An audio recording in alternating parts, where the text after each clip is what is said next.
Hello everyone, this is Iran Talk, and in this video I'd like to take a look at the genocidal nature of Europeans towards Iranians. I am not referring to all Europeans here, but rather just European nationalists, particularly white nationalists, as well as the British and the Soviets historically. I will take a look at hateful posts and comments on X from Europeans towards the Iranians of today. What you will see is that most white nationalists consider Iran to be a heavily admixed nation and even spread lies such as Iranians being heavily admixed with sub-Saharan Africans. I will also refute the claims made by white nationalists that contemporary Iranians have a very low IQ, particularly an IQ of 80, whereas the reality is that this is not the case at all. A final point I wanted to emphasize here is that the Europeans did indeed commit genocide against Iranians, particularly during World War I and World War II at the time of the English and Russian occupation of the country. And what's more is that this genocide was primarily facilitated through starvation. Thus, fittingly, because of all of the contemporary hatred white nationalists have towards the Iranian people, as well as the historical hatred of Europeans towards Iranians, I have titled this video The Genocidal European. Now, without further ado, I'd like to begin this analysis. To begin, here is an X post from the white nationalist Owen McCormick. As you can see, Owen wrote something very interesting, and that was that a great source of pride for Iranians that one man out of every 20 has light eyes or looks vaguely European, the real Aryans. That 15% Sintashta ancestry is doing a lot of work. What Owen does not mention is that the lightest Iranians have the least Sintashta or Indo-European ancestry, and what this suggests is that he has a very wrong idea about the influence of steppe ancestry on the phenotype of contemporary Iranians. In a more recent post, Owen wrote, "Heartbreaking, an Iranian woman just 3,850 years before the Islamic Revolution." This post was accompanied by a picture of a Sintashta woman who Owen considers to be the ancient Aryans responsible for the great Achaemenid, Parthian and Sasanian civilization, whereas the reality is far different, as the Aryans were already admixed in Central Asia by the time they reached Iran with the indigenous Iranian farmers of the Bimak culture.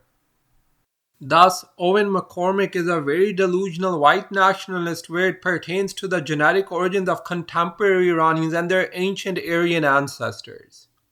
As a response to Owen's delusion, some very patriotic Iranians had excellent responses.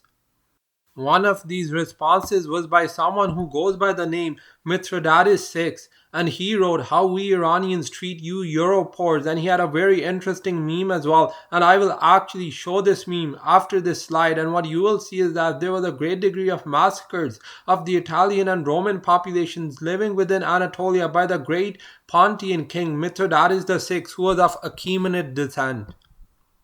In response, Owen had the audacity to write something very insulting to Iranians, and that was, "Impotent brown mongrels, you can't even handle a handful of Jews." In response to Owen's lunacy, another Iranian patriot who goes by the name of Maziar wrote, "You will never have your white majority countries back. It's the brown century, you weak, cuckold white." In my opinion, this is another excellent response to the delusional white nationalist that is Owen McCormick. Here is the meme posted by the user Mithridates VI, and the key takeaway here is that 80,000 to 150,000 Romans and Latins were massacred in Anatolia, and this figure included women, children, and old men. Thus, Mithridates VI was indeed a true Iranian hero. As a response to the Sintashta post by Owen, someone who has very little knowledge of genetics but goes by the name of Genetics Matter wrote, "Would explain a lot. It's difficult to image these modern day shit-skin 80 IQ Iranians being the same stock that created and expanded the Persian Empire." This is a very anti-Iranian post from another delusional white nationalist. Another delusional reply to Owen's post was, "What could have been, though the random Aryan remnants sometimes show, like in Iraq with Saddam's right-hand man Ibrahim al-Duri." This post is just another example of a delusional white nationalist who has no idea of genetics and just considers any blonde-haired, blue-eyed living in the Middle East to be of Nordic or Aryan descent, whereas this is not the case. However, the most delusional anti-Iranian reply to Owen's original post was by someone who goes by the name Wolfgang Barber, and he wrote, "Why are Iranians brown? Did they mix with African slaves?"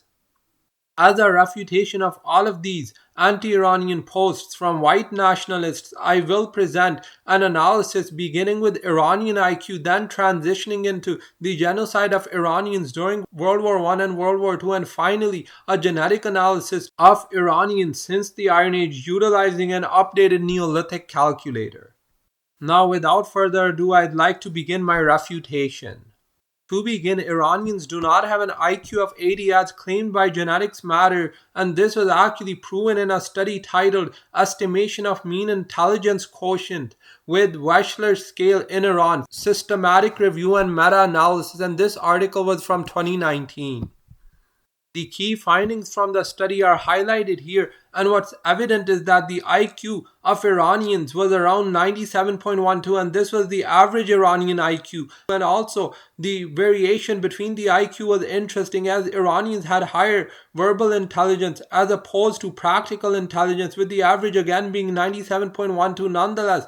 What was also interesting is that the Iranian IQ varied between the regions of Iran, with the lowest being 92.31 in central Iran and the highest being 108.9 in the Fars province in southern Iran. The exact figure for the contemporary Iranian IQ was determined utilizing 51 studies, which had around 5,352 participants in total. Another interesting point is that subjects under the age of 20 had an average IQ of 97.73, and subjects over the age of 20 had an average IQ of 105.61. Here is a chart from the study which lists the overall IQ, the practical IQ, as well as the verbal IQ, as well as the number of studies, and also the regional variation in IQ, and finally the IQ by the age of the subjects. Overall, these results were determined utilizing the latest available studies on IQ, and they point towards a very high IQ of the general Iranian population. In fact, the figure of 97.12 given by this study is very close to the figure for Western European countries as well as Nordic countries, and also the countries that were established by the Anglos later on, such as the United States, Australia, New Zealand, and also Canada. Aside from this study, which gave a figure of 97.12 for the Iranian IQ, there have been other figures given, and one of them is from an IQ test that was administered online, which is very accurate, and this test gave Iranians an even higher IQ, which was 106.3. This updated figure for average Iranian IQ was on par with Northeast Asian countries such as China, South Korea, and Japan. It is also worth mentioning that this test has been taken by 3,850 individuals from Iran, and this is very interesting. And while the figure is much higher for other countries, nonetheless, I think this is a very good representative for the Iranian population, and I reckon that Iranian IQ certainly ranges from 97 to 106. And what's more is that I feel that this is amongst the most correct IQ figures for contemporary Iranians. Thus, the presented IQ results do indeed prove that the Iranians of today are very intelligent. And these results are in contrast to the claims made by the white nationalist Genetics Matter. I would also say that Europeans don't really have a right to talk to Iranians like this, considering that during World War I and World War II, Iran was occupied by the Russians as well as the British, and this led to a great degree of death and destruction within the nation. Here is a map of Iran during World War I, particularly the year 1915, and you can see that the northern part of the nation was occupied by the Russians and the southern part was occupied by the British. And here is a picture of Iranians waiting to be fed stew in the city of Bijar in northwestern Iran. This famine claimed the lives of at least 2 million Iranians, with the higher estimate being around 10 million. Iran was again occupied during World War II, this time by the Soviets and also again the British. And what's interesting here is that this occupation also led to a disastrous famine. Here is a picture of Grace Dreyfus, who was the wife of the American ambassador to Iran at the time, and you can see her distributing food in Tehran. What's more is that at a time when Iranians were starving, the British and the Soviets distributed food to the European refugees in Iran at the time, as is evident from this picture of a Polish boy receiving bread. It is estimated that 3 to 4 million Iranians perished during the Anglo-Soviet occupation of World War II, and this again highlights the genocidal nature of the European, especially towards the Iranians historically.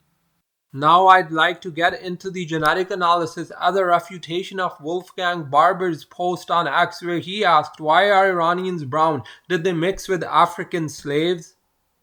As you will see from the genetic analysis, this claim of African admixture in Iran will be refuted. Here are the sources that I will be utilizing to derive the ancestry of contemporary Iranian populations, and these are almost entirely all Neolithic era source populations, with the only exceptions being the Yamnayan Samara component, which is from the early Bronze Age, and the Great Andaman component, which is from 100 years before the current age. And the second of these is a new component that I haven't really used previously, but I've used it now to replace the India Mesolithic component, which was simulated before. So these populations, none of them are simulated and all of them are legitimately converted to the global 25.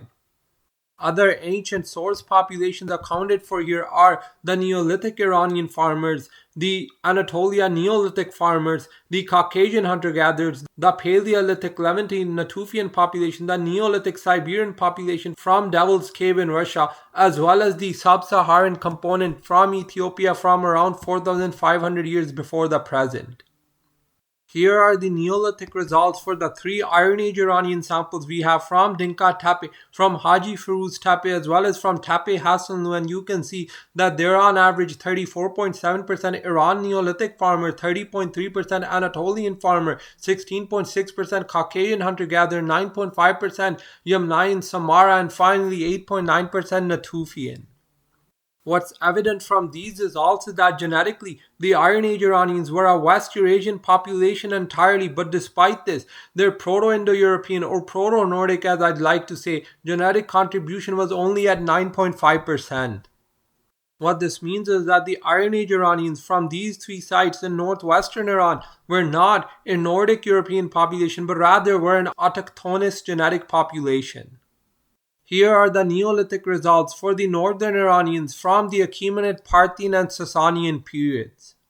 These samples were taken from the sites of Mersinchal in Semnan, Lyre Song Ban in Gilan, as well as West Amin in Mazandaran. These 3 sampled sites are on average 53.2% Iranian Neolithic farmer, 22.2% Anatolian farmer, 17.6% Caucasian hunter-gatherer, 6.0% Yamnayan, and 1% Natufian.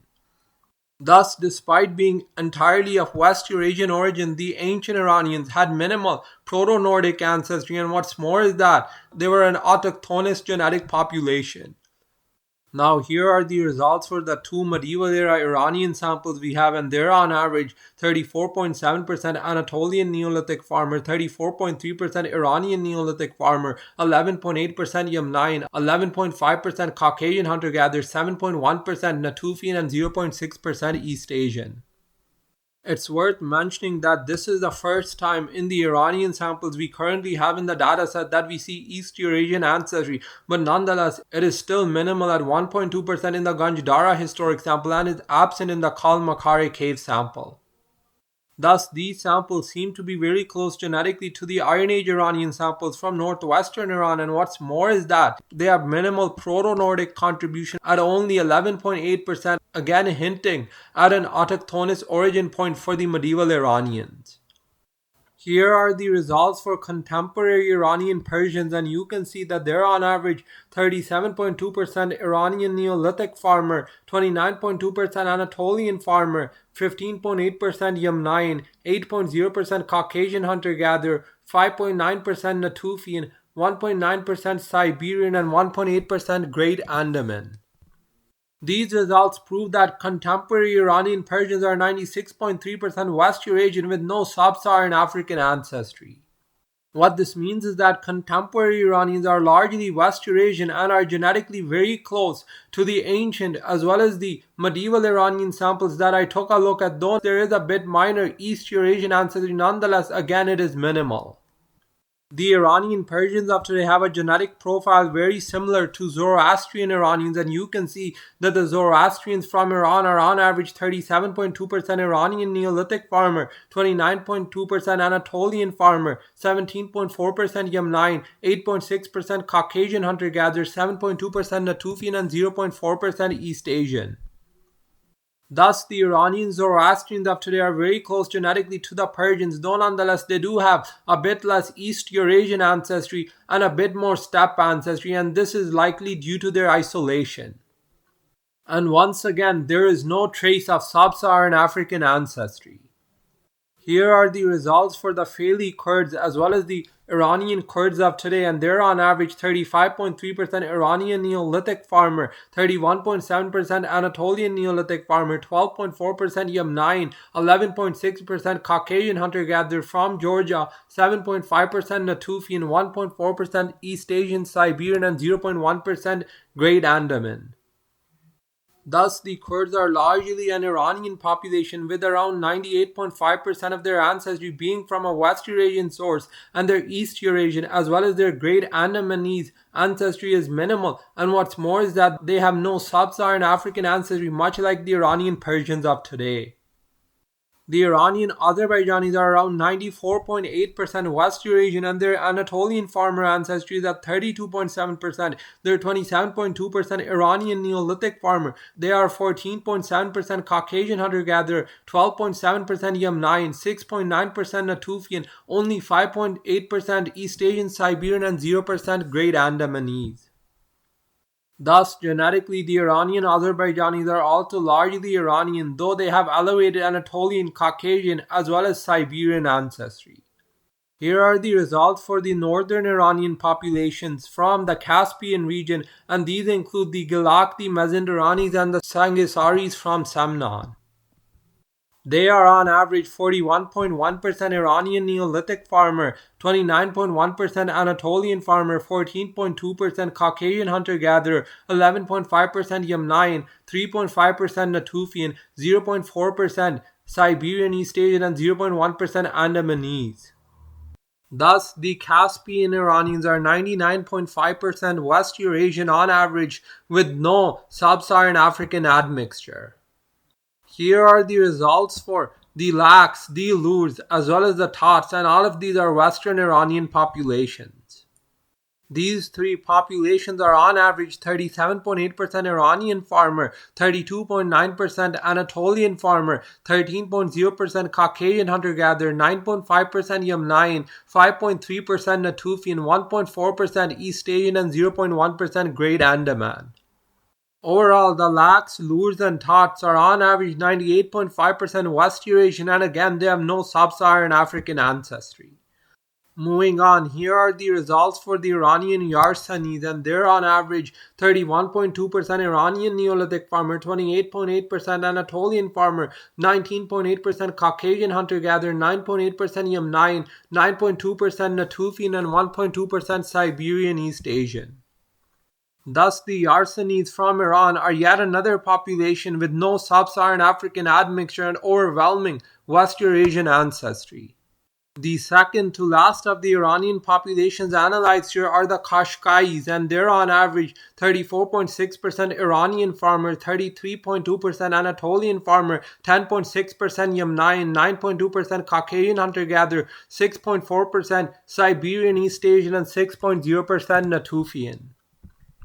Thus, despite being a Turkic-speaking population, the Qashqais are overwhelmingly West Eurasian at 93.6%, but what's more is that they again, much like all of the previous Iranian populations analyzed, have no sub-Saharan African admixture. The final population that I will analyze here are the Iranian Jews, and they're on average 40.4% Anatolian farmer, 33% Iranian farmer, 13.4% Natufian, 10% Caucasian hunter-gatherer, and 3.2% Yemenian. Once more, the Jews from Iran are another Iranian population with no sub-Saharan African admixture. Before I conclude, I would just like to state that these results refute the fabricated results presented by Owen in his older post, and in terms of his recent post, they prove that the ancient Iranians who were responsible for the great Achaemenid, Parthian, and Sasanian civilizations were not genetically akin to contemporary Nordic Europeans. What's more is that the results presented also prove that contemporary Iranians did not mix with Africans at all and have no African admixture, in contrast to the question that was asked by Wolfgang Barber. Thus, the Iranians of today are indeed genetically a West Eurasian population with no relation to neighboring Semitic peoples and also very little influence from the Proto-Nordic Yamnayan people. To conclude, in this analysis, I took a look at some of the anti-Iranian claims made by white nationalists on the X platform, particularly where it concerns the genetic origins of contemporary Iranians as well as their IQ. What's more is that I exposed the genocidal attitude that the British as well as the Russians had towards the Iranians during the early as well as the mid-20th century. Based on the latest available intelligence studies, I proved that the Iranians of today are a very intelligent population whose IQ ranges from 97 to 106. And this is actually the average IQ of Iran. A final point I wanted to mention is that based on the genetic results I presented, it's evident that the Iranians of today have no sub-Saharan African admixture and are largely a West Eurasian population genetically and have always been a West Eurasian population, though with only minimal contribution from a Proto-Nordic Yamnayan source. Thus, contemporary Iranians are very intelligent as a population and are the true and direct descendants of the ancient Iranians. That is it for my analysis. Thanks for watching and don't forget to like, share and subscribe.